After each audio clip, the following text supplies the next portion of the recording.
Say, what's cracking, YouTube? It's your boy 16 to Life, and I'm back like I'm on a parole violation. Yard down! Now, for those of y'all that's new to my page, in 1994, I got arrested. I was eventually sentenced to 16 years plus life, and I served 24 years straight in the California prison system. During those times, I accumulated some good stories.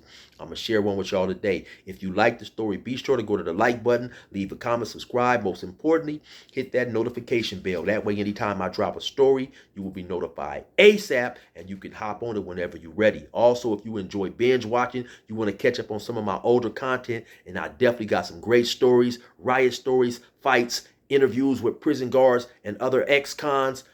Go and check me out, man. I'm telling you, go to my YouTube playlist. You will see that I got my stories organized in different categories, and I guarantee you're going to find you something that you like. Now, let's hop right up into this story. Now, this story right here takes place in a prison known as Salinas Valley. This is either 1996, 1997, somewhere around there. I'm on D Yard in building D7 in cell 123. Now, Salinas Valley happens to be a 180 design prison. In California, you will have a 180 design and you'll have a 270 design. So what a 270 design building is, say you're outside on the track, you're walking laps, you're ready to go in. So when you head to your building, they have a door that's electronically controlled by the guard in the tower. He'll open that door. Once he opens that door, you're in this hallway. So you walk through this small hallway, sometimes also known as the rotunda. That hallway may be about 5 or 6 feet wide. Also, the guard is in the tower while he can look out into the day room. There's also a little hatch at the bottom of his foot where he can overlook the hallway and the rotunda in the event you start fighting or something up in there. Then he can put his gun down there, either the block gun or the Mini 14, and bring the incident to a stop. So there's also, once he lets you through that electronical door, there's also another door at the end of the hallway. Well, it's more like a gate, but it's a gate, and the majority of the time that gate is open. But they also can. It's called the grill gate. They can. It looks like an old cell prison. It looks like an old like prison bars, and like you would see in one of the old jails. They can also lock that and lock you in that hallway if need be. So when you come out of that hallway, you can go to the left or you can go to the right. Now, so that building is just a big old giant building with cells on the top and the bottom. It goes almost like almost like a U. And it starts maybe you go to the left, it's like maybe from cell 1 to like 19 or 20, and then it turns this way. Then you may have cells from 20 to 33, then it'll go down and all the way to 50, and it cells on the top and the bottom. That's a 270 design. Now, a 180 design is a little different. A 180 design, once you walk into the building, you have A section, B section, and C section, and these are sectioned off. So when you walk inside of A section, once they let you through that little electronic door, now this particular section in a 180 only has possibly about 12 cells on the top and the bottom. And then there's a big giant wall, there's a door, and you have to be electronically buzzed through that door. So if you happen to be in A section, you're just programming with the people in A section. So if you go to the left, then there's B section, then there's C section, and they are built the same as A section with 12 cells top and bottom. And I believe the reason of that design is because the administration wanted to limit the amount of convicts in one particular place at a certain time. So if something jumped off, they could control it easier. Also, what's different about a 180 is when you come out of those sections, A section, B section, and C section, when you're going to chow, you go through a little hallway, and that hallway will automatically connect you to the chow hall. As opposed to a 270, you have to actually exit the building in order to go to chow. So now anyway, I'm up here maybe about a year. You know, I've been in a cell with a good friend of mine who passed away, Big H from the Grandees. I was also in the cell with a brother by the name of Spook from Venice Showline. So at some point in time, T gets up there. Now, I had met T in the Riverside County Jail. I actually had previously done a story about T. It's called "The Guards Put a Snitch in the Cell on Purpose." Now, me and T, we met in Riverside County, and unfortunately for T, he was sentenced to around 120 years to life. So once he asked me to move into the cell with him, I move into the cell, and I find out one of the things that T likes to do, I don't know if it's in order to take his mind off what's going on. T likes to drink a lot of Pruno. Now, basically what Pruno is jailhouse made wine. Now, when I happened to be in Riverside County, I had an older homie by the name of Deer Hunter who also used to make a lot of Pruno. Now, I've never really been a big drinker, and also seeing how this Pruno was made definitely deterred me from drinking Pruno. So real quick, in order to make Pruno, you need some fruit. You maybe need 10 to 15 oranges or apples. Also, they would go get a big giant plastic trash bag. Then they would secure a bucket or maybe even a mop bucket. They would place the plastic bag in the mop bucket or the bucket. Then they would have to step on the oranges or the apples. They peel the oranges, and then my homie sometimes he would get a fresh pair of boxers and he would use the boxers to strain the oranges or the apples. Sometimes he'd be stepping on them with his feet, or he'd mash them up in the boxers and strain the juice. And then sometimes he would also add the pulp from the oranges or the apples in that bag. Once he tied that bag up, we had a hot water spigot. He'd go get a bunch of hot water and pour it on top of the Pruno, pour it on top of the bag. He'd keep doing like that for a while, a couple of days. Then he'd open it, he'd add some sugar, then put it back in there, keep pouring the hot water, and eventually, he'd have him some Pruno in a few days, right? And so my partner T, like I said, my celly T in Salinas, he also liked to drink this Pruno. Now T had a friend in the building by the name of Snoop. That's his real name. Snoop was from Rolling 60s. Now, Snoop was maybe about 5'8", dark-skinned dude, kind of chunky. I want to say maybe about 185, 190. Used to wear his hair in a ponytail,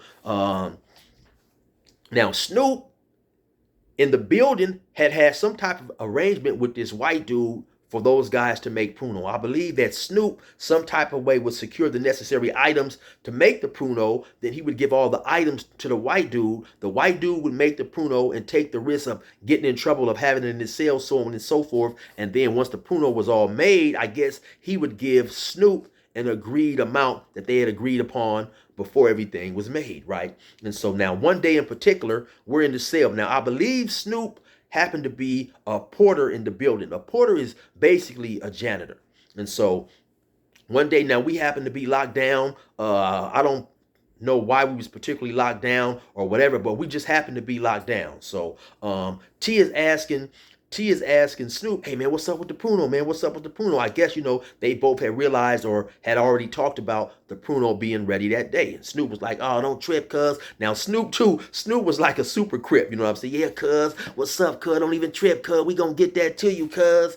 Snoop was cool, but he was, he was extra out with his gang banging. Like, yeah, cuz, don't even trip, cuz. That's gonna be on the way, cuz. Matter of fact, he coming with the shit right now. So about a minute or two later, the white dude comes down there. Now, the way they would pass the Pruno out is they would use Folgers, empty Folgers coffee jars, to distribute it out and measure it. And, they would drink some, sell some. But so he comes down there with the Pruno in a Folgers jar or whatever. So now I'm on my bunk, just chilling, minding my business. All of a sudden, I hear my celly T say, no, man, hold on. That's all he giving you? Hell no, man. We supposed to get way more than that. So I don't know if maybe him and T had went half on the chemicals or the items to make the type of Pruno or whatever, but T was unhappy. So now T is pumping Snoop up. So now Snoop is outside with the white dude. Now, I don't know if the white dude was a porter or whatever. The white dude also happened to live in our building.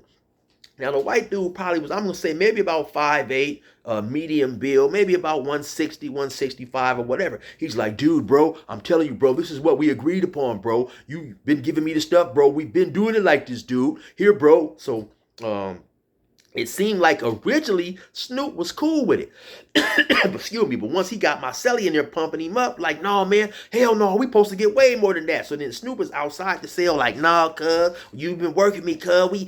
So I'm sitting up on my bed. I'm not really tripping, right? Now, like I said, the building is closed down or locked down. The only people who are outside running around is Snoop and the white dude. So now, before the white dude came down there, Snoop had hollered at the tower and said, hey man, can you crack cell 123, which is my cell? I'm fist to give him something. I don't know what he told him or whatever, but anyway, so they cracked the cell. But now they only cracked the cell maybe about this much, not big enough for a body to squeeze out. It was extremely small, just enough for maybe you to pass a radio or something like that. So we know now we're back to the argument. Now suddenly Snoop is no longer cool with how much he's been getting. So we like, hey, hell no, cuz. You're going to have to give me some more of that, cuz. The white dude is like, hey, bro, I'm telling you, bro, this is what we agreed upon, dude. And this is what, come on, man. Don't let that other dude cause no trouble among us, bro. So, they going back and forth like this for a minute. Marcelli, he's steady hyping it up like, oh, hell no, man. That's what dude been giving you. He been working you. He supposed to give you way more than that. So they outside the cell arguing for maybe a minute or two. Then suddenly, beep, boop, bop, boop. Snoop just get off on the white dude. The white dude turn around. They go to squabbling up. Beep, boop, bop, boop. Beep, boop, bop, boop. They squabbling right there in front of the cell. Then they lock up. They go to wrestling. Boom, boom, boom. They banging up the cell. They wrestling and stuff. They fall to the ground. Now, when they fall to the ground, now the whole time they fighting, Marcelli T is hollering, get him, get him, get him, get him, get him, Snoops. Now, when they fall to the ground, T run to the front of the cell. Like I said, the CO has already cracked the cell a little bit. Now, T kicked just enough to get his foot out. So he's trying to kick the white dude through the little crack in the door. So they on the ground, they wrestling for a minute. They hop back up, they square off. Then the white dude just backs up, and so Snoop and Marcelli go to talk, and Marcelli like, yeah, man, that dude tried to work you, man. Go down there and get him, man. Go get him. So when Snoop go back down there, I guess the white dude has gone into his cell. Now, like I said, during the course of this fight or whatever, nobody's out there except for these two dudes. Now, the CO in the tower, he obviously can walk down. Now, I was in A section, but he obviously can walk down to B section or walk down to C section and look and see what's going on. So, excuse me. Obviously, he had to be down there or doing something because he didn't see this fight. There was no alarm, none of that stuff, whatever, right? And so pretty much that was that. Now today, as I'm sitting back thinking, because even at that point in time, right, I hadn't been in prison long enough, so I don't know exactly if I'd even been up there a year, right? But I do remember that I wasn't tripping. I wasn't tripping on thinking that this was going to turn into a bigger issue, because definitely there was a violation of the prison protocol in politics. One race should never put their hands on another race. So when Snoop punched the white dude, that definitely was reason enough for this to get into a bigger event, right? But I remember thinking that I was never even concerned with that. So I don't believe I had been in prison maybe that long, because at that point in time, I don't think I knew all the rules about, races fighting other races and stuff, right? And so now as I sit back and think about it, I'm tripping on how the situation never did get any bigger. It never was took to the yard. There was never, pretty much to my recollection, that there was never any more hoopla surrounding that situation, right? So now what I'm thinking about is possibly the white dude knew that he would definitely be in trouble for even having a Pruno making arrangement with a black dude. So it's possible that he never even said anything else to his people or whatever, because he didn't want the issue to get out of hand. Who knows, exactly why the issue never blew up. I don't know if Snoop went back down there and talked to him and got more Pruno or whatever. But anyway, that's just a situation right there where you will have a rare head-up fight between a black and a white dude in prison, especially on a level 4. But anyway, you already know who it is. It's your boy 16 to life. Resume normal program.